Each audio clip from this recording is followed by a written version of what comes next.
Hello students, कैसे हैं आप सब। तो हम पढ़ रहे थे क्लास 11 फिजिक्स का chapter 3 motion in a straight line. तो पिछले वीडियो में हमने इस चैप्टर को स्टार्ट किया था जिसमें हमने पढ़ा था डिस्टेंस और डिस्प्लेसमेंट को। उस पर क्वेश्चन आएगा तो आप इजीली कर पाओगे। फिर हमने थोड़ा स्पीड और वेलोसिटी को डिस्कशन किया था जिसमें हमने एवरेज स्पीड और एवरेज वेलोसिटी को स्टडी कर लिया है। अगर आपने अभी तक वो वीडियो नहीं देखा है तो ऊपर आई बटन पे लिंक है, वहां से जाकर के उस वीडियो को देख सकते हैं। अब ये chapter 3 motion in a straight line का सेकंड पार्ट है और इसमें हमें पढ़ना था इंस्टेनियस स्पीड और इंस्टेनियस वेलोसिटी। पर उसको समझने के लिए हमें डिफरेंशिएशन क्लियर होना बहुत ज़रूरी है। तो इसलिए पहले हम डिफरेंशिएशन को पढ़ेंगे। वैसे तो जब आप 12th के अंदर आप जाओगे तो मैथमेटिक्स के अंदर और इवन 11th में भी आपको डिफरेंशिएशन बहुत अच्छे से पढ़ना है, लेकिन फिजिक्स के अंदर जितना डिफरेंशिएशन का यूज होगा उसको हम यहीं पे क्लियर करेंगे। अब पता नहीं कोई आपको पढ़ाए न पढ़ाए, वैसे तो आपको स्कूल में पढ़ाया जाएगा खैर, लेकिन हम अपने लेवल पे जितना हमें फिजिक्स में यूज होगा उतना हम डिफरेंशिएशन को क्लियर कर लेंगे। कुछ फॉर्मूलेज भी पढ़ेंगे जो आपको याद रखने हैं ताकि हमारे पास ऐसी कोई सिचुएशन अगर बनती है तो आप उन फॉर्मूला को पुट करके और अपना जो आंसर है वो निकाल सकते हैं। तो बात करते हैं। सबसे पहले देखिए डिफरेंशिएशन है वो है क्या। तो डिफरेंशिएशन है वो, उसको आप एक मैथमेटिकल टूल भी आप इसको कह सकते हैं, क्योंकि ये मैथमेटिक्स के बिना, मैंने शुरू में ही बताया था जब फर्स्ट चैप्टर हमने पढ़ा था कि भाई मैथमेटिक्स के बिना फिजिक्स आपकी अधूरी है और फिजिक्स के बिना आपका मैथमेटिक्स अधूरा है। दोनों एक दूसरे को कंप्लीट करते हैं। तो वैसे ही मैथमेटिक्स के एक टॉपिक की अब हमें ज़रूरत पड़ गई है, वो है डिफरेंशिएशन। तो इसमें देखो हम सबसे पहले ग्राफ को समझते हैं। एक हमारे पास ग्राफ का एग्जाम्पल है। तो ये हमारे पास है एक्स एक्सिस और ये है हमारे पास वाई एक्सिस। अब एक स्ट्रेट लाइन ग्राफ हमारे पास है। अगर हमें यहाँ से स्लोप निकालना हो तो आप स्लोप को कैसे निकालते हैं। तो ये आपका एक स्लोप है, समझ रहे हो, और यहाँ पे आप एक एंगल खींच देते हैं थीटा। तो इसने स्लोप ने एक्स के साथ क्या एंगल बनाया, थीटा। तो अगर ये स्लोप कितना है अगर ये आपको पता करना हो तो आप स्लोप के लिए क्या लिखते हैं, हमेशा स्लोप के लिए लिखते हैं टेन थीटा। तो अगर आपको टेन थीटा का पता चल जाए तो आपको ये स्लोप पता चल जाता है, यही बात है। तो देखो, अच्छा अब यहाँ पे ज़रूरी नहीं कि मैं इसी पॉइंट पे थीटा रखूँ। हो सकता है मैं यहाँ पे आगे की तरफ इस पॉइंट पे थीटा रख दूँ, हो सकता है मैं यहाँ पे थीटा रख दूँ। आप किसी भी सिचुएशन पे आप इस पॉइंट पे स्लोप है वो निकाल सकते हैं। लेकिन यहाँ आप एक चीज़ देख रहे होंगे कि जो भी थीटा आएगा, यानी चाहे यहाँ पे आप एंगल निकाल लो, चाहे यहाँ पे निकालो, चाहे यहाँ पे निकालो, चाहे यहाँ पे निकालो, इन सभी सिचुएशन के अंदर इसका जो स्लोप आएगा यानी टेन थीटा की जो वैल्यू आएगी वो सेम आएगी। यानी जो टेन थीटा है जो हमारा वो है वो क्या है, कांस्टेंट है। टेन थीटा है वो क्या है, इस सिचुएशन के अंदर टेन थीटा की वैल्यू है वो कांस्टेंट है। आप समझ पा रहे हैं ना। देखो ये एक बिल्कुल स्ट्रेट लाइन है। स्ट्रेट लाइन का मतलब क्या है, इधर से सेम x की वैल्यू है, सेम y की वैल्यू है। यानी जो x और y के अंदर जो चेंजमेंट हो रहा है, भाई यहाँ पे अगर मैं एक पॉइंट मान के चलूं तो इस पॉइंट पे कुछ x की वैल्यू होगी इधर से अगर, और कुछ इधर इस पॉइंट पे y की भी वैल्यू होगी। तो x और y की वैल्यू एक साथ इंक्रीज हो रही है और इसीलिए जो स्लोप है वो भी देखो कांस्टेंट बना हुआ है। तो टेन थीटा अगर यहाँ से आप निकालते हो तो उसकी वैल्यू इस स्लोप पे आप किसी भी पॉइंट पे निकाल लोगे तो वो कांस्टेंट होगी। लेकिन हमारे पास कई बार ऐसी भी सिचुएशंस हो सकती हैं कि जब थीटा की वैल्यू यानी टेन थीटा की वैल्यू जो स्लोप हमारा आएगा हो सकता है वो कांस्टेंट ना भी हो। ऐसी सिचुएशन कब क्रिएट होगी, देखो ये हमारे पास हुई एक्स एक्सिस, ये हमारे पास हुई वाई एक्सिस और ये हमारा हुआ ग्राफ। अब इस ग्राफ के अंदर आप थोड़ा सा देखो कि अगर मुझे मान लो इस पॉइंट पे स्लोप चाहिए तो मैं क्या करूँगा, ये लाइन खींचूंगा तो ये मेरा स्लोप हो गया थीटा। अगर मुझे इस पॉइंट पे स्लोप चाहिए तो मैं देखो ये लाइन खींचूंगा, ये मेरा स्लोप हो गया थीटा। अगर मुझे इस पॉइंट पे स्लोप चाहिए तो मैं देखो ये लाइन खींचूंगा। भाई ये टेंजेंट है ना, टेंजेंट आप कैसे खींचते हैं, मतलब जो भी यहाँ देखो जो भी आप टेंजेंट खींच रहे हैं वो लाइन से इस ये जो मेरा स्लोप है इससे जो ये ग्राफ है इससे टच करके जाना चाहिए, उसको टेंजेंट बोलते हैं। मैथमेटिक्स में आप पढ़ चुके होंगे। तो जो भी टेंजेंट आप बना रहे हो वो देखो अलग जगह पे आ रहा है। अगर यहाँ पे आप देखोगे थीटा की वैल्यू 1 मान लेते हैं, यहाँ पे मान लेते हैं 2 और यहाँ पे जो तीसरा थीटा है उसको मान लेते हैं हो गया 3। तो आप देखोगे तो हर पॉइंट पे जो थीटा की वैल्यू है वो डिफरेंट आ रही है, थीटा की वैल्यू सेम नहीं आ रही है। यहां अगर आप देख रहे थे तो देखो हर जगह थीटा की वैल्यू आपको सेम देखने को मिलेगी, एक्स में और वाई में चेंजमेंट अलग अलग है। पर यहां देखो एक्स वाई में इस पॉइंट पे एक्स की वैल्यू कुछ है, वाई की वैल्यू कुछ है, और जो बदलाव जो चेंजमेंट आया एक्स में कुछ आया और वाई में कुछ आया है।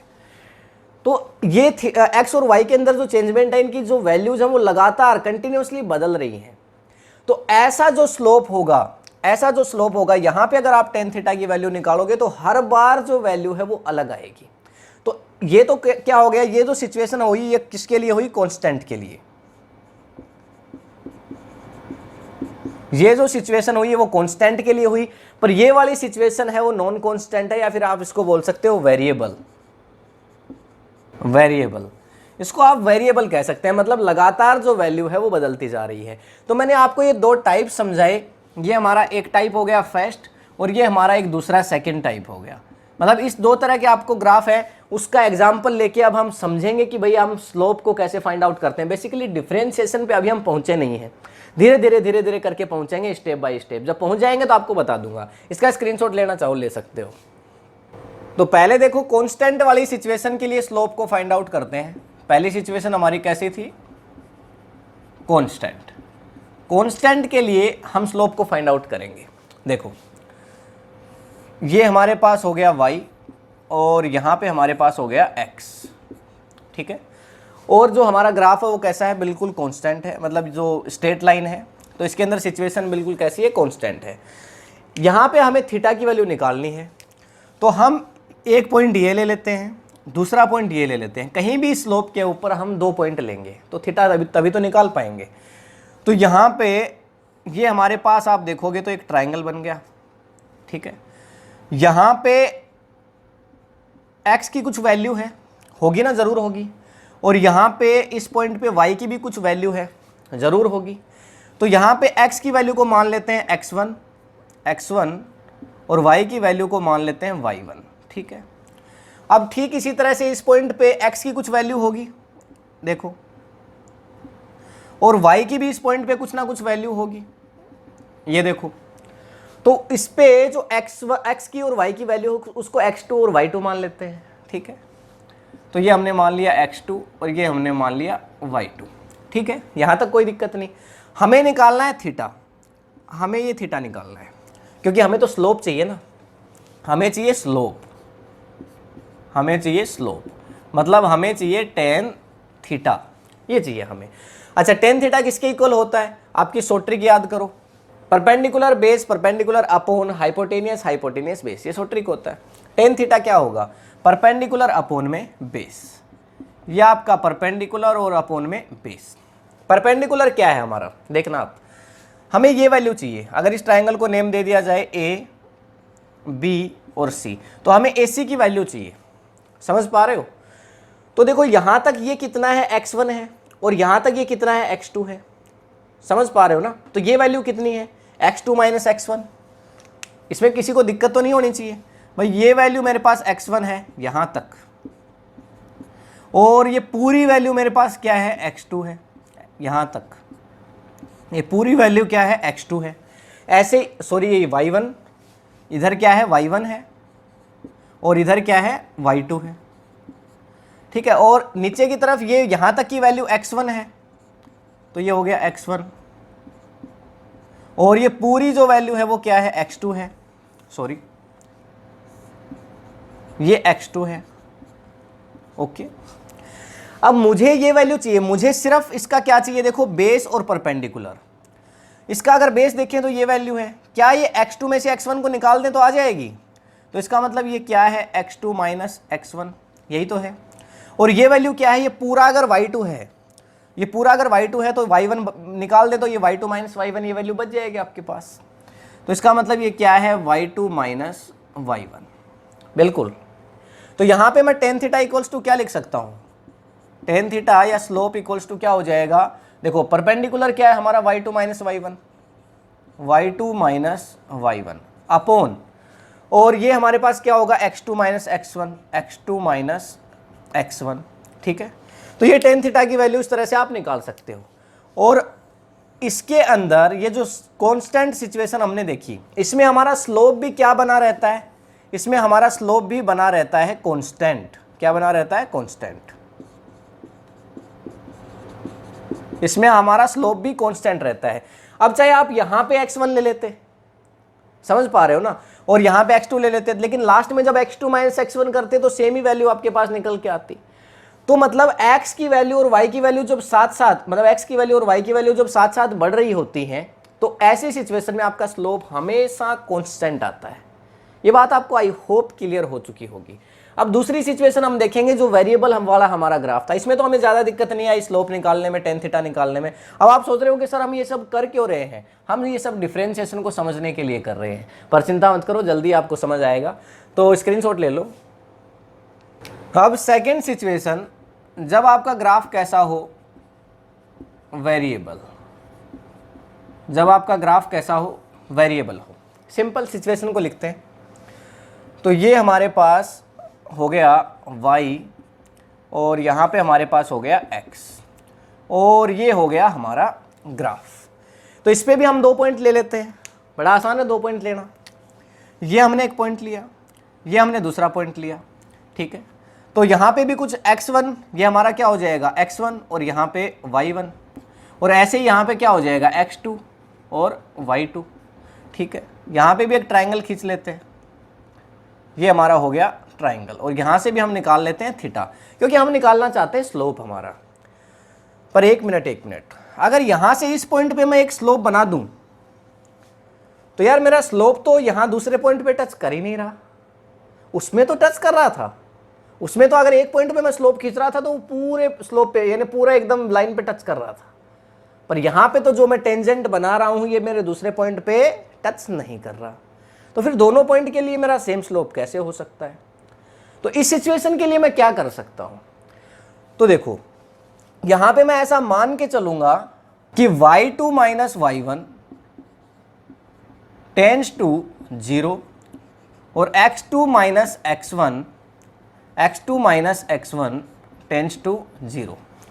ये वैल्यू क्या आई थी? याद करो, ये वैल्यू क्या आई थी भाई? यहां पे तो सब कुछ 0 है ना, यहां पे तो सब कुछ 0 है। ये वैल्यू क्या आई थी आपकी? x2 minus x1। परपेंडिकुलर क्या था? अब भाई टेन थीटा तो वैसे ही निकालोगे ना। और ये वैल्यू क्या आई थी? ये बेस है। परपेंडिकुलर क्या था आपका? y2 minus y1। अगर मैं ये मान लूं कि x1 और x2 बिल्कुल एक दूसरे के पास पास रखे हैं, देखो यहां पे x1 और बिल्कुल यहीं पे मेरा x2 रखा है, तो क्या ये स्लोप दोनों को टच कर जाएगा? क्या ये टेंजेंट जो मैंने बनाया दोनों को टच कर जाएगा? कर जाएगा। और ऐसे ही मैं मान लूं भाई ये दोनों पॉइंट है ना, ये देखो ये दोनों पॉइंट रखे हैं, ये बिल्कुल एक दूसरे के क्या है? क्लोज, एक दूसरे के ऊपर नहीं है, ओवरलैप नहीं कर रहे एक दूसरे को। ऐसा नहीं एक पॉइंट इसके ऊपर दूसरा पॉइंट, नहीं, एक पॉइंट और उसके बिल्कुल क्लोज। तो अगर यहां पे इस पॉइंट पे x की कुछ वैल्यू है x1 और इसके पास वाले पॉइंट पे x की कुछ वैल्यू है x2, तो x2 माइनस x1 लगभग बराबर है 0 के, ये इतना पास रखे हैं। और ऐसे y2 माइनस y1 लगभग बराबर है अबाउट टू 0, ये बिल्कुल लगभग 0 है। इतना क्लोज मैंने इनको रख दिया है, क्योंकि मुझे क्या करवाना है कि मेरा टेंजेंट दोनों पॉइंट को टच करता हुआ निकले, तभी तो मैं स्लोप निकाल पाऊंगा। अब यहां से जब स्लोप निकालूंगा तो यहां का स्लोप हो गया, तो उधर का कैसे हो गया? तो ये तो बिल्कुल बात नहीं बनी। तो ऐसी सिचुएशन में अब मुझे क्या चाहिए? स्लोप चाहिए। तो स्लोप तो वैसे निकलेगा भाई, क्या होगा? Tan theta. और टेन थीटा क्या होता है? Perpendicular upon base, perpendicular upon base. लेकिन परपेंडिकुलर की वैल्यू मेरे पास है y2 माइनस y1, और y2 माइनस y1 क्या है? एक बहुत हल्की वैल्यू है। तो इसका मतलब y2 minus y1 upon x2 minus x1, ये मैं इसको लिख सकता हूं। लेकिन अब मैं इसको सीधे ही क्या लिखूंगा? देखो tan theta equals to y2 minus y1 को मैं लिख लूंगा dy, इसको मैं क्या लिख लूंगा? dy, और इसको मैं लिख लूंगा x2 माइनस x1 को लिखूंगा dx। अब यहां पे ये चीज आप ध्यान से समझ लेना, जो अभी मैंने ये चीज लिखी है इसको आप ध्यान से समझना, ठीक है। देखो tan theta equals to D Y upon D X. मेरा डी वाई क्या है?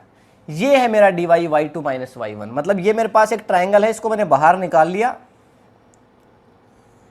ये मेरा ट्राइंगल है, और यहां पे मेरे पास एक पॉइंट है मेरा, और ये मेरा दूसरा पॉइंट है, ये मेरा एक पहला पॉइंट, ये मेरा दूसरा पॉइंट, और यहाँ पे y2 माइनस y1 मेरा क्या है? ये मेरा dy है, और x2 माइनस x1 मेरा क्या है, ये है dx। समझ गए आप बात को। और ये थीटा मुझे टेन थीटा निकालना है यहाँ से।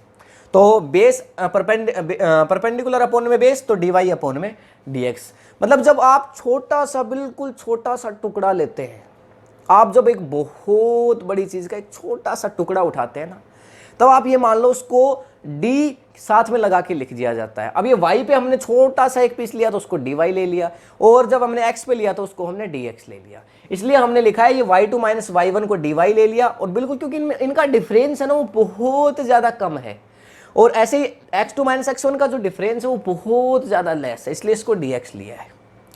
तो टेन थीटा इक्वल्स टू, इस यहाँ पे हमारा स्लोप है वो क्या हो गया, dy अपॉन dx। और ये स्लोप कैसा है, ये वेरिएबल है। ये हमारा स्लोप है वो कैसा है, वेरिएबल है। हाँ, पर ये ध्यान रखना कि ये जो दोनों पॉइंट है ना इस बार बहुत क्लोज हैं, अदरवाइज हम स्लोप नहीं निकाल सकते हैं। तो इसका स्क्रीनशॉट लो। अब फाइनली डिफरेंशिएशन की जो चीजें हैं उस पर चलते हैं। तो फाइनली जो हमने टेन थीटा निकाला, टेन थीटा वो हमारा हुआ y2 माइनस y1 के बराबर अपोन x2 माइनस x1, इसके बराबर आया। और फिर इसको हमने लिखा dy अपोन dx। अब ये dy अपॉन dx क्या है, ये y के अंदर चेंजमेंट है विद रेस्पेक्ट टू x, यही तो है भाई। dy अपॉन dx क्या है, rate of change of y with respect to x, rate of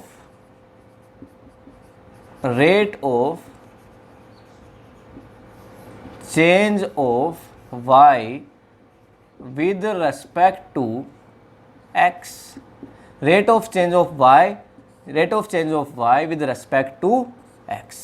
ये है हमारा क्या, dy अपॉन में dx। मतलब ग्राफ में तो चेंजमेंट हो रहा है बेसिकली, हमने निकाला कहाँ से है, वहीं से तो निकाला है हमारा ये टेन थीटा। तो टेन थीटा हमारा क्या है, dy अपॉन dx। और ये है क्या एक्चुअल में, rate of change of y with respect to x। और या फिर आप इसको क्या बोल सकते हो, dy अपॉन dx को slope of y with x। देखो y अपॉन x, तो y और x इसका स्लोप ही तो है भाई। dy किसका स्लोप है, y का, और dx किसका स्लोप है, x का। तो मतलब slope of y versus x, ये भी आप इसको बोल सकते हैं। ये चीज जो मैंने अभी अभी लिखी है, ये चीज बहुत इंपॉर्टेंट है, ये बहुत इंपॉर्टेंट है, वेरी वेरी इंपॉर्टेंट है। आप ये मान के चलना, वेरी वेरी इंपॉर्टेंट है। टेन थीटा इक्वल्स टू क्या आ गया हमारे पास, y2 minus y1 upon x2 minus x1 dy upon dx, किसके बराबर आ गया, rate of change of y with respect to x। अब आप बोलोगे सर डिफरेंशिएशन तो अभी तक हुआ ही नहीं। अरे हो गया, तुम्हें पता ही नहीं चला डिफरेंशिएशन हो गया। डिफरेंशिएशन का मतलब यही होता है कि जब आपके पास एक बहुत बड़ी वैल्यू हो तो उसका आप एक छोटा सा पार्ट उठा लो, अरे डिफरेंशिएशन। तो वही तो चीज हमने करी है। ये dy अपॉन dx आपको क्या ये किसकी टर्म है, ये एक डिफरेंशिएशन की टर्म ही तो है। और इसी टर्म के हिसाब से अब सारे फॉर्मूलाज हम लिखेंगे। जब आप मैथ में पढ़ोगे तब भी आप इसको बहुत अच्छे से समझ जाओगे कि भाई dy अपॉन dx डिफरेंशिएशन के लिए इसका क्या रोल है। स्क्रीनशॉट लो। अब डिफरेंशिएशन के लिए कुछ फॉर्मूलाज की बात करेंगे। देखो पहला फॉर्मूला है हमारे पास, मान लो हमारे पास कोई भी एक कांस्टेंट हो, अगर y की वैल्यू हमारे पास क्या हो, कांस्टेंट, y की वैल्यू हमारे पास हो कांस्टेंट। कैसे, तो देखो यहाँ पे अगर ऐसा होता है तो अगर हमें निकालना पड़ जाए dy अपॉन dx तो वो हमेशा 0 आता है। अब ये बात आपको अभी इतनी आसानी से समझ में नहीं आएगी, पर बहुत आसानी से आ जाएगी। कैसे, देखो अगर y की वैल्यू आपको दी हुई हो 10, अगर y की वैल्यू आपको दी हुई हो 10, तो अगर आप y में 10 चल रहे हो, सिचुएशन क्रिएट कर देता हूँ, चिंता मत करो। देखो अगर आप y में जा रहे हो 10, y की वैल्यू 10 है ना, पर x की कितनी है, x के अंदर तो आप चले ही नहीं, तो x की वैल्यू क्या है भाई, यहाँ पे तो ऐसा है ना, तो 0 10। अरे इसका मतलब यही तो है। अरे आप तुम जानते हो कि नहीं जानते, इसका मतलब यही है। तो y तो तुम निकाल लोगे क्योंकि y के अंदर कुछ ना कुछ चले हो तुम। देखो y इक्वल्स टू 10, लेकिन x के अंदर तो चले नहीं, तो dy तो आ जाएगा पर dx 0। तो इसका मतलब जो तुम्हारे पास स्लोप आया वो क्या आ गया, स्लोप आ गया 0। मतलब जो तुम्हारे पास टेन थीटा आया वो क्या आ गया, 0। थीटा की वैल्यू अगर 0 है तो 10 की वैल्यू कितनी होती है, 0 होती है। तो ये आपके पास आंसर आएगा।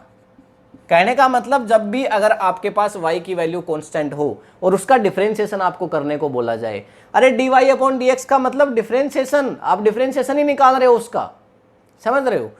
तो अगर आपके पास y की वैल्यू 10 है और बोला भाई y इक्वल्स टू 5 है, 10 है, 15 है, 20 है, 50 है, 100 है, वेरिएबल मतलब कांस्टेंट है, तो आपको बोल रहा है कि आप इसका डिफरेंशिएशन निकालो, तो तुम बोलोगे डिफरेंशिएशन 0 आएगा, समझ गए।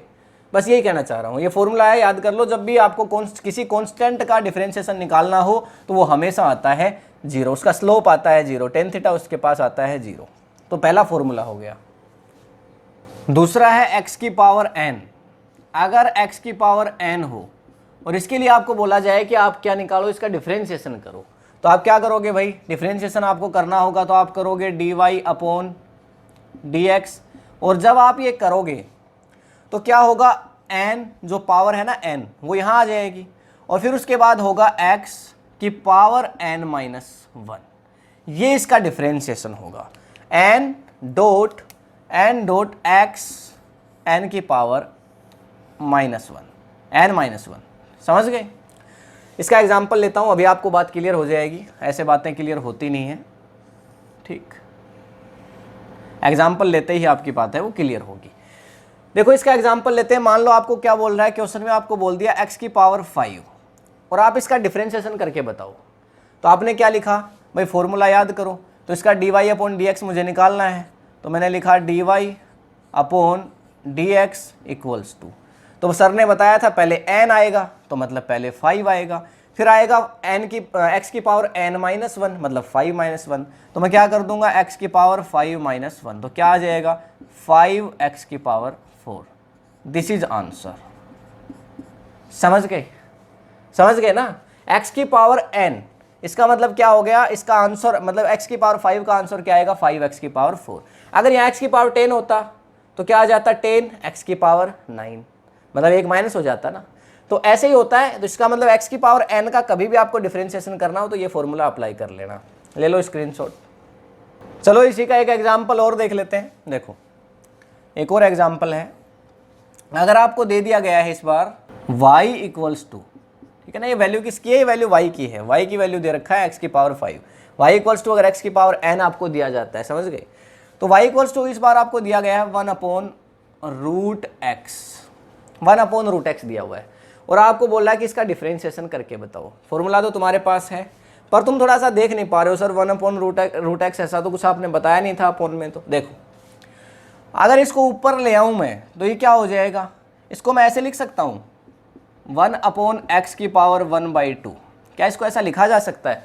अरे रूट का मतलब क्या है, हाफ, तो इसको अगर ऊपर ले आए तो क्या हो जाएगा x की पावर माइनस 1/2, ये हो जाएगा ना y के इक्वल्स टू। बताओ यहाँ तक कोई दिक्कत है क्या, हो जाएगा। तो फिर देखो हमारी इस टर्म में आ गया x की पावर n, क्या होता है n डॉट x की पावर n माइनस 1, तो n को पहले ले आओ तो ये क्या हो जाएगा dy अपॉन dx। डिफरेंशिएशन करो क्या होगा, देखो n मतलब माइनस 1/2 पहले आ गया, ये आ गया माइनस 1/2 और x की पावर क्या हो जाएगी माइनस 1/2 और साथ में देखो माइनस 1, साथ में माइनस 1। अब 1 में माइनस हाफ और जोड़ दोगे तो 3/2, तो ये आ जाएगा माइनस 1/2 और x की पावर माइनस 3/2। ये आंसर होगा कि नहीं होगा, आसान है। तो बस ये फॉर्मूला है सेकंड, स्क्रीनशॉट ले लो। थर्ड एग्जांपल है, अगर आपको दिया हुआ हो देखो y इक्वल्स टू एक्स, अगर ऐसा दिया हो और आपसे बोल रहा हो कि डिफरेंशिएशन करके बताओ, तो इसका डिफरेंशिएशन हमेशा आएगा dy upon dx equals to 1,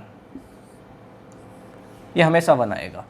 देखो ना आप यहाँ पे इसकी पावर आपको नजर नहीं आ रही पर एक्चुअल में इसकी पावर 1 तो है, तो x की पावर n अगर था तो क्या करोगे आप, पहले करोगे n फिर डॉट x की पावर 1 माइनस 1 और 1 माइनस 1 0, x की पावर 0 मतलब यहाँ पे 1 आ जाएगा, तो 1 डॉट 1 इंटू 1, तो इसलिए क्या आएगा हमेशा अगर x का डिफरेंशिएशन आपको निकालना हो तो वो 1 आएगा। ऐसे अगर आपको निकालना पड़ जाए, मान लो आपको बोले कि 7x square, y equals to आपको दे दिया 7x स्क्वायर, आप इसका डिफरेंशिएशन करके बताओ, तो देखो ये तो एक कांस्टेंट है, हिलाना मत, छेड़ना मत इसको, देखो छोड़ दो ऐसे कैसे, 7 ऐसे कैसे रह गया। अब इनटू में एक्स स्क्वायर है, मतलब ये एक्स की पावर एन है, ये एक्स की पावर एन है ना, कांस्टेंट का कोई डिफरेंशिएशन नहीं होगा, इसको छोड़ दो, ठीक है। अकेला कांस्टेंट है तो जीरो होगा, बताया था थोड़ी देर पहले, ठीक है। लेकिन ये किसके साथ आ गया है, अभी एक वेरिएबल के साथ आ गया है। अरे एक तो मैंने बताया थोड़ी देर पहले कांस्टेंट, एक मैंने बताया वेरिएबल, इसीलिए तो बताया था ग्राफ कांस्टेंट और वेरिएबल।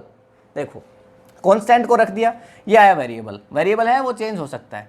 तो देखो क्या आ गया, 2 आ जाएगा, इनटू में 2, ठीक है। फिर x की पावर 2 माइनस 1, ऐसे तो करोगे भाई, x की पावर n, तो n x की पावर n माइनस 1, तो ये क्या हो जाएगा, देखो ये हो जाएगा हमारा 14x इज द आंसर, ठीक है।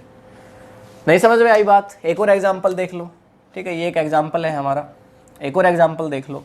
मान लो आपको y इक्वल्स टू दे रहा है 15x की पावर 9 और बोल रहा है कि आप इसका डिफरेंशिएशन निकालो, तो आप क्या करोगे, y का करोगे तो हो जाएगा dy अपॉन dx, हमें dy अपॉन dx से तो निकालना है, और 15 का 15, ठीक है। इसको कांस्टेंट को छोड़ दो यहाँ की यहाँ, 9 को इधर ले आओ 9, और क्या हो जाएगा x की पावर 9 माइनस 1, तो क्या हो जाएगा 15 इंटू 9 कर लेना, कितना हो जाएगा, देखो 15 को 9 से करते हैं, 9 इंटू 5 45, 5 और 13, तो 135, और यहाँ से आ जाएगा देखो x की पावर 8, दिस इज आंसर, ठीक है। तो आसान सी चीज़ें हैं, ठीक है। तो इसको रफ कर देता हूँ। नेक्स्ट है देखो फोर्थ, आपको अगर दे दिया जाए y इक्वल्स टू e की पावर x और आपको बोले कि इसका डिफरेंशिएशन करो, तो क्या करोगे, देखो y का तो क्या हो जाएगा dy अपॉन dx, और इसका क्या हो जाएगा e की पावर x। याद रखना e की पावर x का जब भी डिफरेंशिएशन करना हो e की पावर x ही आता है। एग्जाम्पल आप जो चाहे लेके देख सकते हैं। उसके बाद 5, y equals to log e x, ऐसा दे दिया जाए log x, ये तो क्या है, log का बेस होता है, आप जानते होंगे।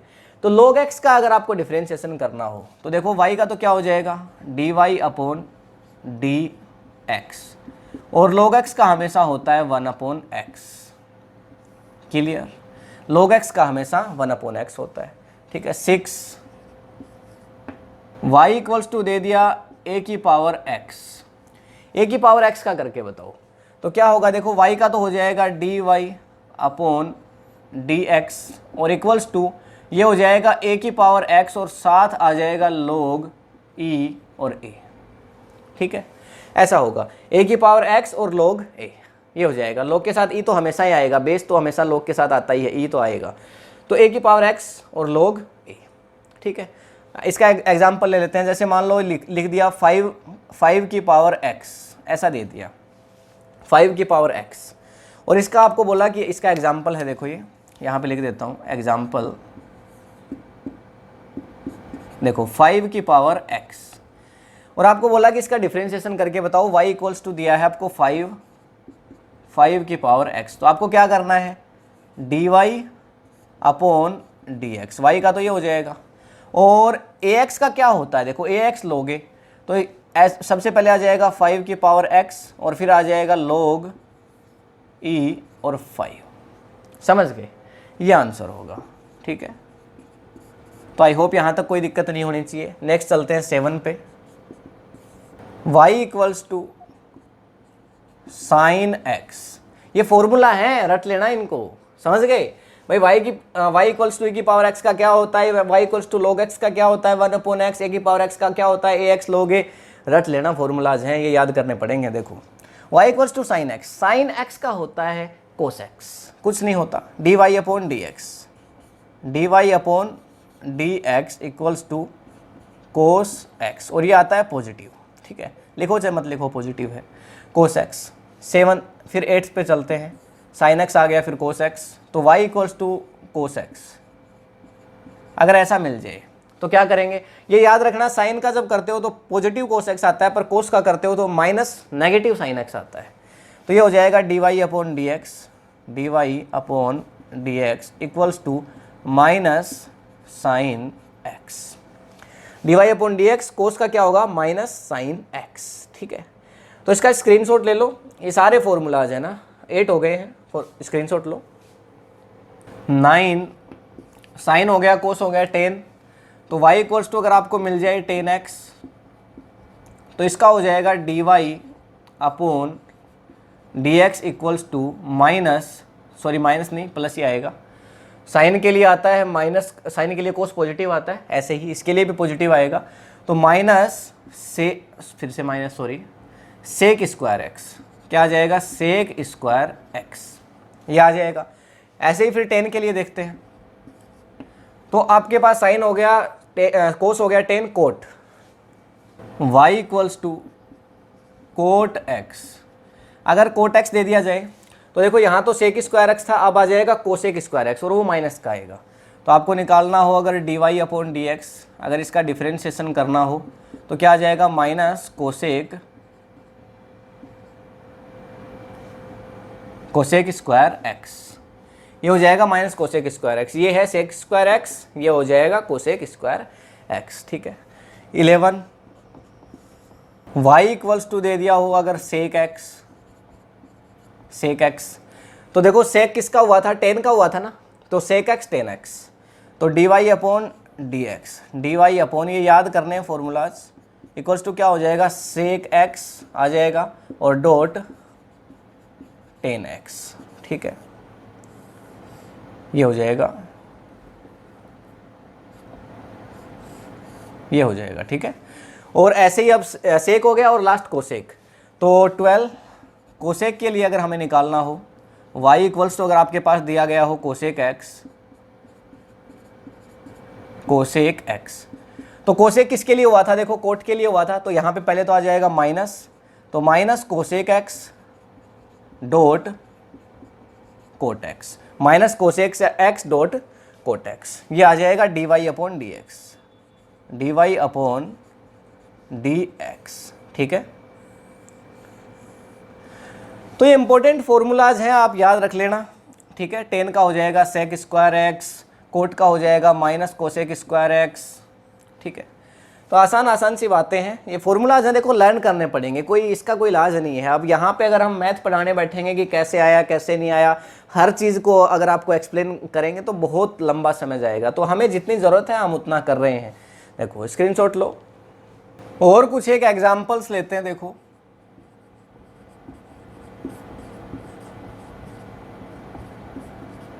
जिससे बातें आपको क्लियर हो जाए।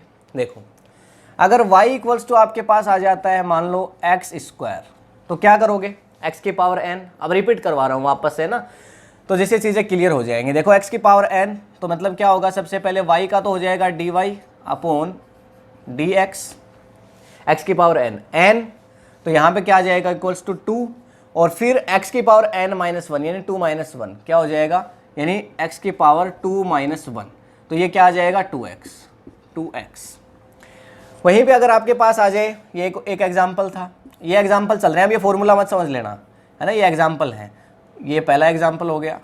अगर दूसरा एग्जाम्पल लेते हैं, अगर y इक्वल्स टू आपको दे दिया जाए, मान लो y इक्वल्स टू आपको दे दिया साइन एक्स, अभी हमने देखा था साइन एक्स का क्या होता है, कोस एक्स होता है, तो d Y upon D x क्या आ जाएगा, ये तो फॉर्मूला ही हो गया एक तरह से, d Y upon D x क्या आ जाएगा कोस एक्स, ऐसा आता है।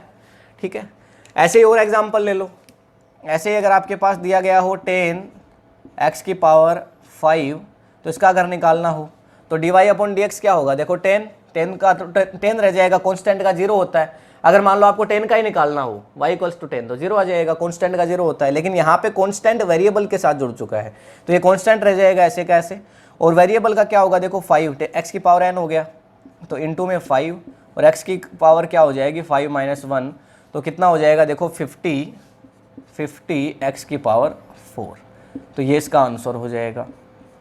तो देखो आसान सी चीज़ें हैं। देखो अगर आपको फॉर्मूलाज पता है तो डिफरेंशिएशन निकालना आसान है, तो जो फॉर्मूलाज मैंने अभी आपको दिए वो सारे काम आएंगे। मैंने ये किस लिए पढ़ाया आपको, क्योंकि इंस्टेंट वेलोसिटी और इंस्टेंट स्पीड, इंस्टेनियस स्पीड और इंस्टेनियस जो वेलोसिटी हम पढ़ेंगे उसमें इसका यूज है और आगे भी यूज है, तो इसलिए पढ़ाए। देखो इसका भी स्क्रीनशॉट क्या लोगे, खैर छोड़ो, लेकिन हाँ यहाँ से आप एक इम्पोर्टेंट चीज़ समझ लेना।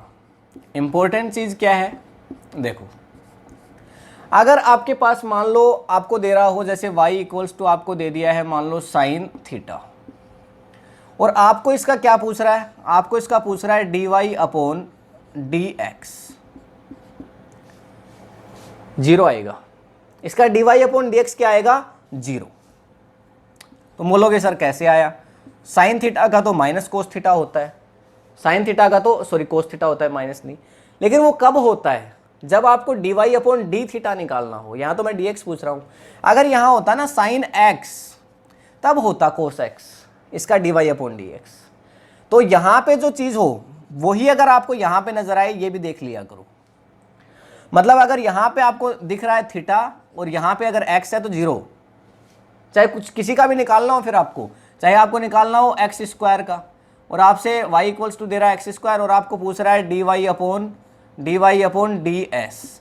भाई s के रेस्पेक्ट में कैसे निकालोगे, वेरिएबल वैल्यू तो चेंज x में हो रही है, s में तो इसकी वैल्यू अपने आप ही 0 है ना, s में कोई चेंजमेंट थोड़ी आया, x में आया चेंजमेंट। तो यहाँ पे s है और यहाँ पे x है, तो इसका मतलब इसका भी 0 आ जाएगा। हाँ, अगर आपसे ये पूछेगा dy अपॉन डी एक्स बताओ, तब इसकी वैल्यू क्या होगी, तब इसकी वैल्यू होगी आपके पास 2x, x की पावर 1 लिखो चाहे मत लिखो। ऐसे ही अगर आपको दे दे मान लो y इक्वल्स टू क्या दे दे, y इक्वल्स टू आपको दे दे मान लो 5d, ऐसे दे दे 5d या 5f दे दे आपको, ठीक है 5f दे दे, ठीक है। और अब आपको पूछे इसका dy अपॉन डी एक्स निकालो, क्या आएगा, 0 आएगा, क्योंकि यहाँ पे तो f है और यहाँ पे x है। तो ये चीज़ें मैच कर लिया करो। यहाँ पे थीटा, अगर इसका dy अपॉन डी थीटा पूछता तो हम जरूर से लिख देते कि भाई हाँ ये क्या हो जाएगा हमारे पास कोस थीटा, पर अब नहीं लिख सकते हो। तो मतलब आपका ये जो वैल्यू है जो साइन के आगे या जो भी आपके पास यहाँ x है, या आपके पास आप dy अपॉन डी टी निकाल रहे हो या dy अपॉन डी थीटा निकाल रहे हो, dy अपॉन डी एस निकाल रहे हो, तो वो सारी चीज़ें आप ध्यान रखना। तो ये इंपॉर्टेंट बात है, इसको आप ध्यान रख लेना, कभी यहाँ पे आप इन चीज़ों में मिस्टेक कर जाओ, वो मत करना। अच्छा, अब हम इसके बाद कैलकुलेशन की ओर बात करेंगे कि भाई अगर आपको एक वेरिएबल मिल जाए प्लस दूसरा वेरिएबल मिल जाए और फिर आपको पूछ ले कि इसका डिफरेंशिएशन बताओ, या दोनों मल्टीप्लाई में मिल जाए एक दूसरे के साथ, या दोनों डिवाइड में मिल जाए एक दूसरे के साथ, माइनस में मिल जाएंगे, यानी अलजेब्रा ऑफ डिफरेंशिएशन और देखेंगे। तो ठीक है, इसको रफ करते हैं। देखो अलजेब्रा ऑफ डिफरेंशिएशन, तो देखो अगर आपके पास पहला एग्जाम्पल ले रहा हूँ, अगर ऐसा दे देता है मान लो x की पावर 5 प्लस 10x, ऐसा आपको दे दिया, x की पावर 5 प्लस 10x, कैसे करोगे? तो आप तो कंफ्यूज हो जाओगे कि सर ने तो ऐसा कुछ बताया नहीं था, ये क्या दे दिया, y के बराबर आपको दे दिया है ना, y बराबर आपको दे दिया। तो इसको लिखना है, देखो कैसे करना है, y का करोगे, इधर ही कर देता हूँ, देखो क्या हो जाएगा, dy upon D x equals to x की पावर 5 का, इनका अलग अलग कर दो, बस प्लस है वो प्लस को छोड़ दो, माइनस अगर होता तो माइनस को छोड़ दो। देखो x की पावर 5 का क्या हो जाएगा 5 और x की पावर 4, भाई n और x की पावर n माइनस 1, 5 माइनस 1 4 आ जाएगी। फॉर्मूला यही होता है ना x की पावर n का। और a की पावर x क्या होता है, a की पावर x होता है सबसे पहले तो a की पावर x, तो मतलब 10 की पावर x, और फिर उसके बाद होता है log a, तो यहाँ पे लिख देते हैं log e, और a क्या आ जाएगा, a की पावर है 10, मतलब a की वैल्यू है 10, तो ये इसका आ जाएगा dy अपॉन डी एक्स। समझ पाए होंगे आई थिंक आप, मतलब अगर पॉजिटिव मतलब प्लस में अगर आपको ये वैल्यू मिल जाती है तब आप कैसे इनको डिफरेंशिएट करोगे। अलजेब्रा ऑफ डिफरेंशिएशन का मतलब यही है, प्लस में मिल जाए, माइनस में मिल जाए, मल्टीप्लाई में मिल जाए, डिवाइड में मिल जाए। तो ये प्लस के लिए होगा, माइनस के लिए भी एक ही बात है। जैसे अगला एक और एग्जाम्पल ले लेते हैं, x की पावर 4 प्लस e की power x plus sign x, अगर ऐसा आपको मिल गया, अब आप क्या करोगे? देखो तो सबसे पहले तो x की पावर n, तो ये किसके इक्वल मिला है, y के इक्वल, y इक्वल्स टू, ठीक है ना, ये ज़रूर ध्यान रखना, y इक्वल्स टू आपको मिला है। और ये, और आपसे ये पूछ रहा है कि आप इसका क्या निकालो, dy अपॉन डी थीटा निकालो, क्या करोगे? 0। dy अपॉन डी थीटा नहीं पूछ रहा, आपसे क्या पूछ रहा है, dy अपॉन डी एक्स पूछ रहा है। अब तो कर दोगे, तो देखो x की पावर 4, तो क्या हो जाएगा, x की पावर n का x की पावर 4x3 प्लस e की पावर x का तो e की पावर x ही होता है, और साइन x का क्या होता है, प्लस कोस x। ये आंसर हो जाएगा, ये हो जाएगा आंसर। तो अगर अलग अलग दिया हुआ है तो मतलब बस प्लस दिया हुआ है ना बीच में, तो आप भी इसका करके प्लस लगा दो, फिर इसका कर दो, इसका करके प्लस लगा दो, फिर इसका करो, फिर प्लस लगा दो, फिर इसका कर दो, बस सिंपल है। तो समझ गए होगे आप कि अगर पॉजिटिव में वैल्यू हो। लेकिन अब अगर आपको ऐसा मिल गया, अगर आपको मिल गया y equals to x dot sine x, multiply में मिल गया। अब आप क्या करोगे, अब आप यूवी मेथड का यूज करोगे। ये क्या हो गया हमारे पास, यूवी मेथड, यूवी मेथड हमारा यूवी मेथड है और ये इंपॉर्टेंट है, ध्यान से समझ लेना। यूवी मेथड का यूज करोगे, देखो एक को आप u मान लोगे, एक को आप v मान लोगे, मल्टीप्लाई में मिल गया ना, एक x है और एक sin x है, तो इसको आप मान लोगे क्या, एक को मानोगे u और एक को मानोगे v। इसको मान लेते हैं u हो गया हमारा और इसको मान लेते हैं हमारा क्या हो गया, v हो गया। ठीक है, अपोन में नहीं लिखा है मैंने, इसको u मान लिया, इसको v मान लिया। तो इसके लिए क्या करोगे आप, dy upon dx equals to, पहले एक को रख लोगे और दूसरे का कर दोगे। मान लो पहले u को रख लिया, पहले u को रख लिया और फिर कर दिया आपने v का, dv अपॉन dx, और फिर प्लस लगाओगे और फिर दूसरे को रख लोगे, v को रख लो और इसका कर दो, u का कर दो, तो du अपॉन हो जाएगा dx। ये होता है आपका यूवी मेथड, समझ गए, और इंपॉर्टेंट मेथड है, ऐसे करना है। ठीक है, तो x डॉट साइन x मिल गया, तो एक को u मानो एक को v मानो, पहले u का कर दो, v को मतलब u को कांस्टेंट रख लो और v का कर दो, फिर प्लस v को कांस्टेंट रख लो और u का कर दो। देखो अब इसी मेथड से, यूवी मेथड से हमारा क्वेश्चन है वो सोल्व करते हैं। तो हमारा question y equals to x dot sine x है, ये हमारे पास गिवन है y equals to x dot sine x को हमने क्या माना u और साइन x को हमने मान लिया v। तो y का तो क्या हो जाएगा, dy अपॉन dx। अब x को रख लेते हैं, देखो u को पहले रख लो, तो x को हमने रख लिया और sin x का करेंगे, तो sin x का क्या होता है, cos x होता है, तो यहाँ पे आ जाएगा cos x और फिर प्लस, फिर अब इस बार sin x को रख लो और sin x को रखेंगे तो x का क्या हो जाएगा, x का क्या हो जाएगा, x का 1 होता है, तो डॉट 1, तो यहाँ पे 1 को चाहे लिखो चाहे मत लिखो, तो ये हो जाएगा x cos x plus sin x, ये हमारा आंसर होगा। समझ गए। अगर यहाँ पे होता है एक्स स्क्वायर, तो फिर हम क्या कर देते, यहाँ रखते एक्स स्क्वायर और साइन का आ जाता कोस, फिर साइन को रखते और एक्स स्क्वायर का कर देते 2x, इंटू में 2x आ जाता। ठीक है, पर यहाँ पे x ही था हमारे पास। तो इस तरह से जब आपके पास मल्टीप्लाई में जब आ जाएगा तो आप किसका यूज करोगे, आप यूवी मेथड का यूज करोगे, इसलिए मैंने ये बोला इंपॉर्टेंट है और ये बहुत बार आपको काम आएगा जब आप फिजिक्स पढ़ रहे होगे। ठीक है, तो इसका स्क्रीनशॉट ले लो, ये फॉर्मूला है। आप देखो अगर अपोन में आ जाए, आपको दे दिया जाए y equals to cos x upon x, अगर आपको ऐसा दे दिया और इसको बोल रहा है कि आप इसको डिफरेंशिएट करके बताओ, इसका डिफरेंशिएशन करो, तो देखो यहाँ से फिर से हम मान रहे हैं, एक को हमने मान लिया u और एक को मान लिया हमने v, इसको मान लिया u अपॉन v। तो इस बार आपको क्या करना है, नीचे वाले का स्क्वायर करना है, देखो यहाँ पे v स्क्वायर, और ऊपर क्या करना है, देखो पहले आपने v को लिया तो अब इस बार यहाँ पे v को ही लेना है, ये ध्यान रखना है, नीचे वाले का स्क्वायर करोगे और इसी को लोगे तो v, और अब u का आप डिफरेंशिएट कर दोगे तो du अपॉन में क्या हो जाएगा, dx, du अपॉन में dx। v का देखो नीचे वाले का स्क्वायर करना है, जो नीचे वाला लोगे उसका स्क्वायर करना है और फिर इसी को यहाँ पे रखना है du अपॉन dx, और इस बार आएगा माइनस, तब तो मल्टीप्लाई में था, इस बार देखो अपोन में है, कोस x अपॉन x है। अगर ये होता x डॉट कोस x तो फिर हम यूवी मेथड से कर लेते, लेकिन यहाँ पे अब क्या हो गया, हमारे पास अपोन में है तो अब ये फॉर्मूला यूज में होगा, तो v को पहले लिया और अब इस बार क्या रखेंगे, u को रख लेंगे और क्या हो जाएगा dv अपॉन dx। समझ गए। तो यहाँ पे क्या आ गया, ये हमारे पास हो जाएगा dy अपॉन dx। समझ पा रहे हो, ये हमारे पास फॉर्मूला हो गया है। ठीक है, तो ये भी आपका एक बहुत इंपॉर्टेंट फॉर्मूला है, इसको भी आप याद रखेंगे, बहुत यूज होगा ये भी।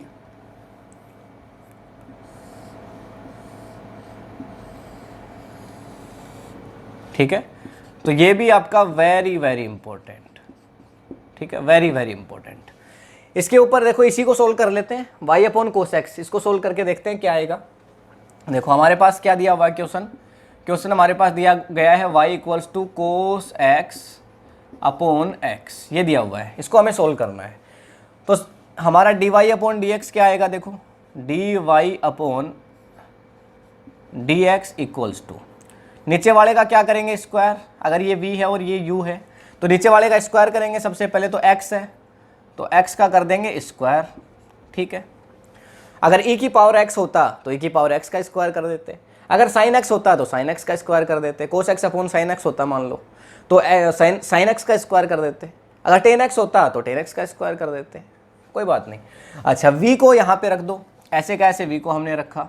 अब u को डिफ्रेंशिएट कर दो, u हमारा क्या है कोस एक्स का आता है माइनस साइन एक्स, तो ये हो जाएगा माइनस साइन एक्स। अब इसके बाद देखो माइनस आएगा ऑलरेडी, यहाँ पे आएगा माइनस, और फिर उसके बाद आएगा u को ऐसे कैसे छोड़ दो, u हमारा क्या है कोस एक्स है, तो ये हमने छोड़ा कोस एक्स, और फिर v के लिए कर दो, v हमारा क्या है x है, तो x का करोगे x का 1 आता है, पता ही है आपको भाई x की पावर 1 है तो 1 पहले आएगा, फिर 1 माइनस 1 0, तो 1 ही हो जाएगा, तो डॉट 1। तो इसको कैसे लिख सकते हो, इसको आप ऐसे लिख दोगे कि भाई minus x dot sine x और माइनस कोस एक्स और अपॉन क्या हो जाएगा एक्स स्क्वायर, ये आपके पास आ गया dy अपॉन dx। ठीक है, तो ऐसा अगर कोई भी एग्जाम्पल आपके पास आता है तो आप इस तरह से इसको सोल्व कर सकते हो। ठीक है ना, तो ये फॉर्मूला है, ये बहुत इंपॉर्टेंट फॉर्मूला है, इसको आप याद रख लेना, स्क्रीनशॉट ले लो। तो उसके बाद है चैन रूल डिफरेंशिएशन। देखो ये क्या है, इसका पहला एग्जाम्पल ले रहे हैं। अगर आपको दे दिया जाए y इक्वल्स टू e की पावर 5x, समझ जाओगे, अभी क्वेश्चन करते हैं, क्वेश्चन से समझ में आएगा। देखो तो y का अगर आप करोगे तो क्या हो जाएगा dy upon dx equals to e की पावर x, इसको आप e की पावर 5x मत मानो, पहले आप इसको क्या मान लो, e की पावर x मान लो, तो ये क्या हो जाएगा e की पावर x, तो यहाँ आप लिख दो सीधा e की पावर 5x, e की पावर x का e की पावर x ही होता है। अब 5x का कर दो, अब 5x का क्या होता है, 5 तो कांस्टेंट है, x का क्या हो जाएगा, x का 1 होता है, तो ये आ जाएगा 5 इंटू 1, तो इसका मतलब इसका आंसर क्या आ जाएगा 5 e की पावर 5x, ये इसका आंसर होगा। यहाँ पर आपने एक चीज देखी, यहाँ पे एक चैन बन गई, इसलिए इसको बोल रहे हैं चैन रूल डिफरेंशिएशन, मतलब यहाँ पे चैन टूटती नहीं है। आपने e की पावर x का किया, लेकिन ये जो बचा हुआ है इसका भी अब आपको करना है। अगर यहाँ पे एक और चीज होती तो फिर उसका भी आपको करना था। एक और एग्जांपल ले रहा हूँ, देखो और क्लियर होंगी चीजें। मैंने यहाँ पे लिखा y इक्वल्स टू मैंने लिखा e की पावर 5x की पावर क्यूब। अब करेंगे, देखो क्या हो जाएगा, इसका तो हो जाएगा dy अपॉन dx। ठीक है, उसके बाद e की पावर 5x, सबसे पहले तो इसको आप e की पावर x ही मान लो। देखो e की पावर x मतलब e की पावर x का ऐसे का ऐसे हो जाएगा 5x की पावर क्यूब। अब इसके बाद 5x की पावर क्यूब का और करेंगे, तो 5 तो पहले से है और x की पावर क्यूब, तो 3 नीचे आ जाएगा इंटू में 3, और फिर साथ में क्या हो जाएगा एक्स स्क्वायर, तो ये हो जाएगा एक्स स्क्वायर। मतलब इसका आंसर क्या आया, इसका आंसर आ जाएगा 5 इंटू 3 15, तो ये आ जाएगा 15x स्क्वायर, और इंटू में आ गया आपके पास e की पावर 5x क्यूब, e की पावर 5x क्यूब। समझ गए, ये इसका आंसर हो जाएगा। तो मतलब एक चैन बन जाती है इसके अंदर, इसको बोलते हैं, इसीलिए इसको क्या बोल रहे हैं, चैन रूल ऑफ डिफरेंशिएशन। ठीक है, chain rule of differentiation, chain rule of differentiation. तो इसका स्क्रीनशॉट ले लो, फिर आगे और क्वेश्चन करेंगे एक दो इसके बारे में। जैसे एक और एग्जांपल, मान लो आपको दिया है y equals to sine x की power cube plus 9x plus 10, और बोल रहा है कि इसका डिफरेंशिएशन करके बताओ, dy अपॉन dx निकालो। तो क्या हो जाएगा, देखो dy upon dx equals to क्या करेंगे, देखो पूरा ये पहले तो साइन x है, पूरा तो ये क्या है साइन x है, पहले साइन x के लिए करो। तो साइन x का क्या होता है कोस x, तो कोस x की power cube plus 9x plus 10, यहाँ पे कोई चेंजमेंट नहीं करना, अब करना है चेंजमेंट। देखो साइन x का क्या हो गया कोस x, अब इंटू, अब x की पावर क्यूब का करो, x की पावर क्यूब का करोगे तो 3x स्क्वायर, ये हो गया 3x स्क्वायर, प्लस में क्या है 9x है, तो इसका हो जाएगा 9, और प्लस 10 का क्या हो जाएगा 0। समझ गए, तो इस तरह से आपको करना है। तो यहाँ पे आपके पास क्या आ जाएगा, ये इसको 9 को 3 से मतलब 9 और ये तो बिल्कुल ऐसे कैसे रहेगा, तो ये आ जाएगा 9 प्लस 3x स्क्वायर, इसको इधर लिख दिया मैंने, और साथ में लिख दिया कोस x की power cube plus 9x plus 10, ये इसका आंसर होगा। dy अपॉन dx का। तो आई होप आप समझे होंगे कि किस तरह से चेन रूल ऑफ डिफरेंशिएशन है वो फॉलो करते हैं। तो स्क्रीनशॉट ले लो।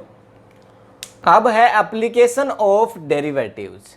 इसका यूज कहाँ पे हम करेंगे, देखो आपको अब ये फाइंड आउट अगर करना हो कि dy अपॉन dx की वैल्यू कहाँ पे मैक्सिमम है, कहाँ पे मैक्सिमम है या फिर कहाँ पे मिनिमम है, कहाँ पे वैल्यू मैक्सिमम है और कहाँ पे मिनिमम है, तब आप यूज करेंगे एप्लीकेशन ऑफ डेरिवेटिव का। ये कैसे किया जा सकता है, देखो इसको करने के लिए आपको क्या करना पड़ेगा, इसको करने के लिए आपको ये फाइंड आउट करना पड़ेगा कि dy अपॉन dx की वैल्यू कहाँ पे जीरो है, dy अपॉन dx की वैल्यू, dy अपॉन dx की वैल्यू कहाँ पे जीरो है, या फिर स्लोप की वैल्यू कहाँ पे जीरो है, या फिर टेन थीटा की वैल्यू कहाँ पे जीरो है, टेन थीटा की वैल्यू कहाँ पे जीरो है। बात तो एक ही है ना, अरे बात तो एक ही है ना, तीनों का मतलब तो एक ही है भाई। dy अपॉन dx इसका मतलब भी वही है जो कि स्लोप का मतलब है, और स्लोप का मतलब है वही टेन थीटा का मतलब है। अरे आखिर हम डिफरेंशिएशन जो निकाल रहे हैं, जो डिफरेंशिएशन हम निकाल रहे हैं वो याद कर लो किस लिए निकाल रहे हैं। अरे ऐसे ही तो है, ये x है, फिर ऊपर की तरफ y है, और यहाँ पे ऐसे कोई भी हमारे पास ये वेरिएबल है, हमने टेंजेंट खींचा। इसके लिए हम क्या कर रहे हैं, एक पॉइंट ले रहे हैं, फिर दूसरा पॉइंट ले रहे हैं 1 2, दूसरा पॉइंट बिल्कुल पास पास ले रहे हैं, और उसके लिए टेन थीटा, थीटा निकाल रहे हैं ना, ऐसे थीटा ही तो निकाल रहे हैं। तो हमें अगर निकालना हो dy अपॉन dx, मतलब इस टेन थीटा की वैल्यू, मतलब dy अपॉन dx की वैल्यू या स्लोप की वैल्यू मैक्सिमम कहाँ पे है और मिनिमम कहाँ पे है, तो फिर हम यूज में ले सकते हैं एप्लीकेशन ऑफ डेरिवेटिव्स। तो देखो अब बात करते हैं इसके बारे में, एक एग्जाम्पल लेते हैं, बढ़िया सा क्वेश्चन लेते हैं। जैसे आपको अगर दे दिया y इक्वल्स टू एक्स की power cube minus x and plus 3, ये आपको दे दिया। चलो इसको एक्स स्क्वायर ले लेते हैं, x square minus x plus 3, ये ले लिया हमने। तो इसका डिफरेंशिएशन करो सबसे पहले, तो क्या हो जाएगा dy अपॉन dx। ये नॉर्मल एग्जांपल लिया है, ये रट के मत बैठ जाना, x square minus x plus 3 एक एग्जांपल है, कुछ नहीं है, नथिंग एल्स। हम क्या चाह रहे हैं, हम चाह रहे हैं dy अपॉन dx की थीटा की, टेन थीटा की हमारे पास मैक्सिमम और मिनिमम वैल्यू आए, कि वो मैक्सिमम कहाँ पे है और मिनिमम कहाँ पे है। देखो एक्स स्क्वायर का क्या हो जाएगा, एक्स स्क्वायर का हो जाएगा 2x और माइनस एक्स का हो जाएगा 1, माइनस एक्स का हो जाएगा 1 और 3 का हो जाएगा 0, चाहे उसको लिखो चाहे मत लिखो। अब dy अपॉन dx जीरो कहाँ पे होगा, तो हम dy अपॉन dx को अगर जीरो ले लें तो क्या हो जाएगा 2x माइनस 1 इक्वल्स टू 0। तो x की वैल्यू यहाँ से क्या आ जाएगी, x की वैल्यू आपके पास आ जाएगी, देखो 1 उधर जाएगा तो -1, तो -1/2। तो जहाँ पे x की वैल्यू क्या होगी 1/2 होगी, माइनस नहीं सॉरी प्लस का 2 ही आएगा, क्योंकि 1 उधर जाएगा तो प्लस का होगा और फिर 2 नीचे जाएगा। तो जहाँ पे x की वैल्यू 1/2 होगी, मतलब अगर मैं इसको यहाँ पे ड्रा करने का ट्राई करूँ ना x और y, तो इस स्लोप में जहाँ पे x की वैल्यू क्या होगी 1/2 होगी, उस पॉइंट पे dy अपॉन dx जीरो होगा। समझ रहे हो आप, dy अपॉन dx जीरो होगा जहाँ पे इसकी वैल्यू 1/2 होगी। इसको आप समझ लेना, dy अपॉन dx की वैल्यू जीरो के बराबर हमें करनी ही पड़ेगी, तभी हम स्लोप की वैल्यू, अब यहाँ पे स्लोप की वैल्यू जीरो होगी, टेन थीटा की वैल्यू भी इस पॉइंट पे जीरो आएगी। तो मैक्सिमम और मिनिमम कैसे निकालेंगे वो देख लेते हैं। देखो, और इस बात को भी समझ लो कि भाई जो आपका स्लोप है ना, कहाँ पे उस पर dy अपॉन dx की वैल्यू जीरो हो सकती है, ये भी समझ लो। देखो इसको समझने के लिए पहले तो इसको समझते हैं, अच्छे से समझते हैं। देखो पहली सिचुएशन है, ये आपके पास x और ये आपके पास y, और ये आपका कोई एक स्लोप है, ठीक है। ये दूसरी सिचुएशन है, ये x और ये y और ये आपका स्लोप है, समझ गए। तो मतलब देखो क्या हो रहा है, यहां पे अगर आपके पास y की कुछ भी वैल्यू हो, अगर यहां पे आपके पास देखो इस पॉइंट पे अगर आप देखोगे तो स्लोप जीरो नहीं होगा, क्योंकि स्लोप कुछ ना कुछ है यहाँ। इस पॉइंट पे देखोगे तो भी स्लोप जीरो नहीं होगा, इस पॉइंट पे देखोगे तो भी नहीं, लेकिन इस पॉइंट पे अगर आप यहाँ पे देखोगे तो स्लोप है वो जीरो हो जाएगा, मतलब dy अपॉन dx की वैल्यू इस पॉइंट पे क्या हो जाएगी, जीरो हो जाएगी। स्लोप हमारा जीरो हो गया है। यहाँ पे अगर आप देखोगे तो y मैक्सिमम होगा, y की वैल्यू यहाँ पे आप देखोगे तो मैक्सिमम है, और इस सिचुएशन में आप देखो तो यहाँ पे स्लोप जीरो नहीं, यहाँ पे जीरो नहीं, लेकिन यहाँ पे इस पॉइंट पे आप देखो तो y की वैल्यू कैसी है, जैसे यहाँ पे y की वैल्यू मैक्सिमम थी, वहाँ पे मिनिमम है। यहाँ पे y की वैल्यू क्या थी, मैक्सिमम, यहाँ पे y मैक्सिमम था, पर यहाँ पे y की वैल्यू क्या है, यहाँ पे y की वैल्यू क्या है, मिनिमम, इस पॉइंट पे। तो एक जगह क्या आएगा आपका dy/dx मैक्सिमम आएगा, और एक जगह क्या आएगा dy/dx मिनिमम आएगा। आप समझ रहे हो ना इस बात को। तो भाई देखो यहाँ पे x की वैल्यू चाहे कुछ भी हो, लेकिन y की वैल्यू इससे ज़्यादा ऊपर नहीं हो सकती है। भाई स्लोप हमारा यहाँ तक ही तो जा रहा है, तो इससे ऊपर नहीं हो सकती है, और y की वैल्यू इससे नीचे नहीं, जीरो पे तो आ गया, और कहाँ, इससे नीचे कहाँ हो सकती है। तो y की वैल्यू मैक्सिमम यहाँ है, y की वैल्यू मिनिमम यहाँ है। तो यही हमें निकालना है कि भाई dy/dx आपका कहाँ मैक्सिमम और कहाँ मिनिमम है। तो उसके लिए करेंगे, पहले इसका स्क्रीनशॉट लेना चाहो ले सकते हो। देखो एक एग्जाम्पल ले रहे हैं, उससे अभी सारी कहानी है वो क्लियर होगी। देखो y इक्वल्स टू हमारे पास गिवन है x³ प्लस, एक क्वेश्चन है ये, एंड 5x² एंड प्लस हमारे पास गिवन है 6x। ये हमारा एक क्वेश्चन है बिल्कुल। तो अब इसको हम सोल्व करते हैं, और इसके लिए मैक्सिमम और मिनिमम की वैल्यू निकालते हैं कि भाई dy/dx कहाँ पे तो जीरो है, तो जब जीरो होगा तो एक जगह मैक्सिमम होगा, एक जगह मिनिमम होगा। तो देखो इसके लिए क्या आ जाएगा dy/dx, तो dy/dx इक्वल्स टू, यहाँ पे x³ है, तो सबसे पहले तो देखो 1/3, ये तो हो जाएगा बाहर, भाई 1/3 तो कांस्टेंट है ना, इनटू में क्या आ जाएगा 3, x³ और x³ -1 मतलब x² हो जाएगा प्लस। इसका करेंगे ऐसे ही 5/2 क्या है, कांस्टेंट है, तो x² का करोगे तो इनटू में 2 बाहर आ जाएगा और x⁻1 बचेगी। और ऐसे ही 6x का करोगे तो 6 एक कांस्टेंट है और इनटू में 1 कर लो, x की वैल्यू, x का जो डिफरेंशिएशन हो 1 आता है, ये तो अभी मैं बता चुका हूँ। तो 3 को 3 से कैंसिल आउट, 3 हो जाएगा, 3 से कैंसिल आउट 2 हो जाएगा, 2 से कैंसिल आउट 6 × 1 6 ही हो जाएगा। तो ये देखो क्या होगा अब आगे dy/dx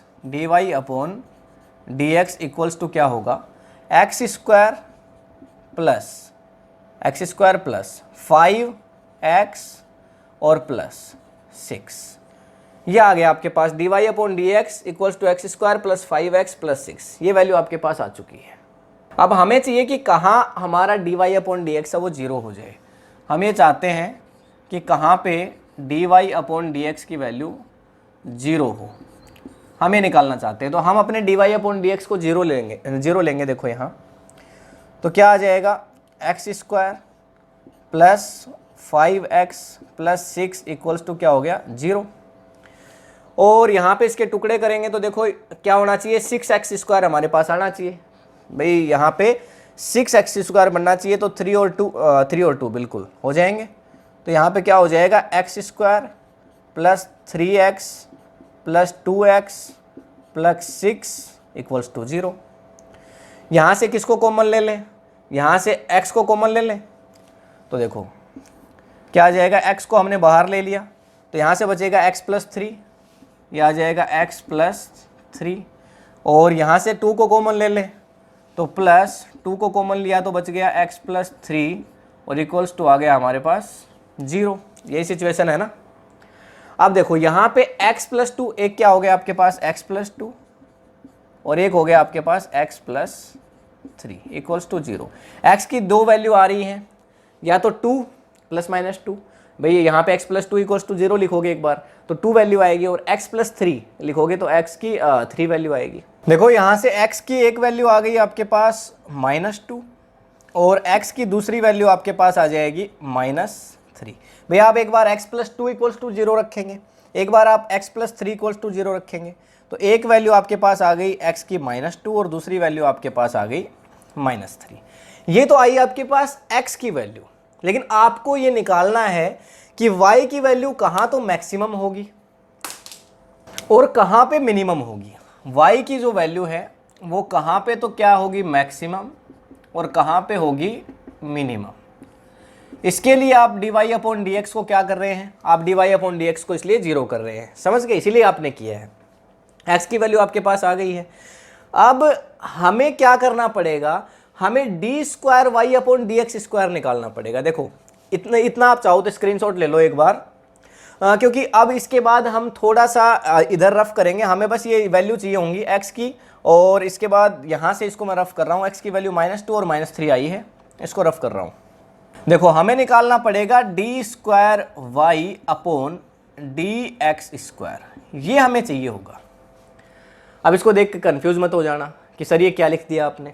देखो D square Y upon D x square, यहाँ D square Y upon D x square का मतलब ये है कि आपने ये जो आपके पास आया था d Y upon D x, इसको दोबारा से डिफ्रेंशिएट कर दिया।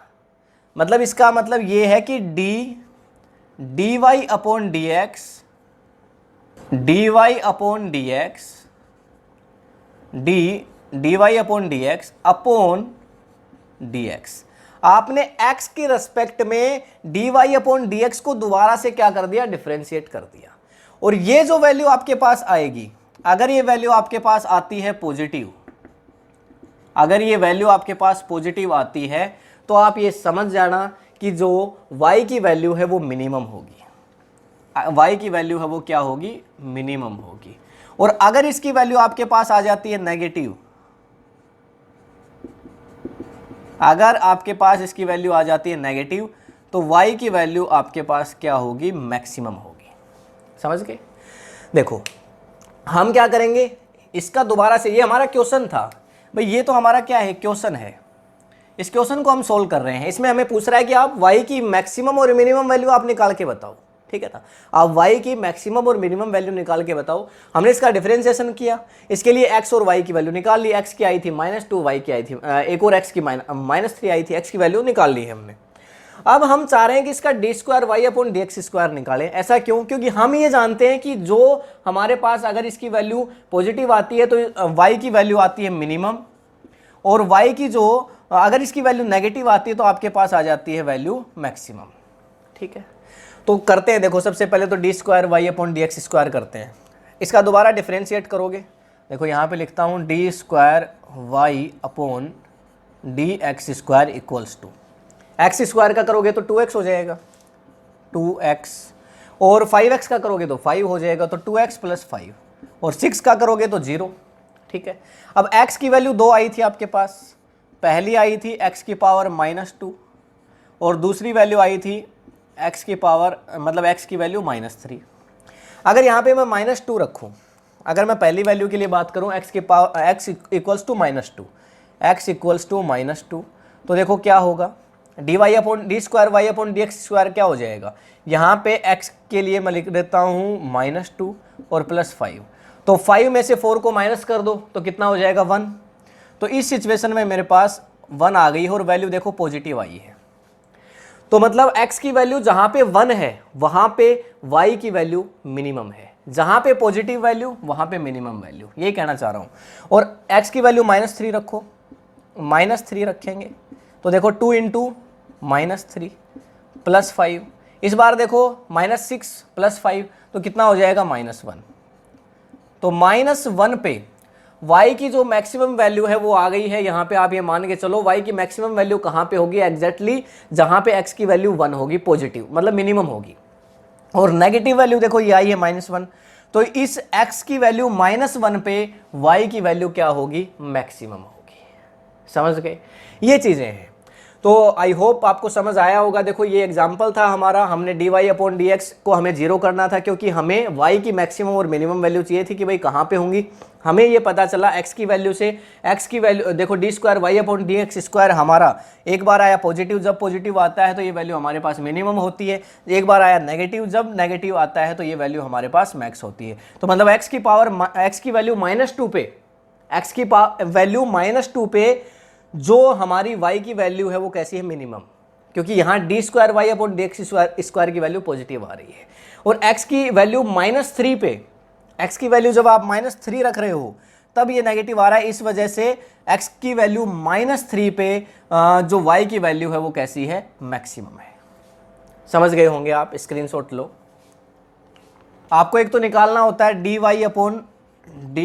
अपॉन डी एक्स, इसकी वैल्यू आपको 0 करनी होती है। मतलब dy अपॉन dx निकाल के और इसके इक्वल्स टू 0 रख देना होता है। पहला काम ये करना होता है और उसके बाद आपको करना होता है d square Y upon D x square, ये निकालना होता है। इसकी जो भी वैल्यू आती है, अगर इसकी वैल्यू पॉजिटिव आ जाती है तो जो वैल्यू होती है किसकी, y की, वो कैसी होती है, मिनिमम होती है। और अगर इसकी वैल्यू नेगेटिव आ जाती है तो फिर वो मैक्सिमम होती है। बस ये दो बातें हैं जो आपको इंपॉर्टेंट रखनी है याद। अगर पॉजिटिव है तो ये मिनिमम है और अगर नेगेटिव है तो ये कैसी है, मैक्सिमम है। ठीक है ना। तो ये चीज़ें हैं, बस ये इतना आप याद रख लोगे तो बहुत है। और यहीं पे जो हमारा कंसेप्ट है डिफरेंशिएशन का, वैसे तो डिफरेंशिएशन बहुत आपका एक बड़ा कंसेप्ट है, ऐसे कंप्लीट नहीं हो सकता है, पर हमें जितना चाहिए था वो कंप्लीट हो गया है। अब हम निश्चित होकर के नेक्स्ट वीडियो के अंदर इंस्टेनियस स्पीड और इंस्टेनियस वेलोसिटी को पढ़ पाएंगे। अगर आपको ये वीडियो पसंद आया है तो इस वीडियो को लाइक करिए, अपने फ्रेंड्स के साथ शेयर करिए। अगर डेफिनेटली यहाँ से आपने कुछ सीखा है तो इस चैनल को सब्सक्राइब कर लीजिए, बेल आइकन को ज़रूर प्रेस करिए ताकि नेक्स्ट जितने भी नोटिफिकेशंस आएँ वो आपको मिल सकें। हम पूरा 11th फिजिक्स को डिस्क्राइब करेंगे, पूरा जो आपका 12th फिजिक्स होगा उसको भी एक्सप्लोर करेंगे इसी चैनल पे। ठीक है, तो मिलते हैं नेक्स्ट वीडियो में, तब तक के लिए thank you, have a nice day.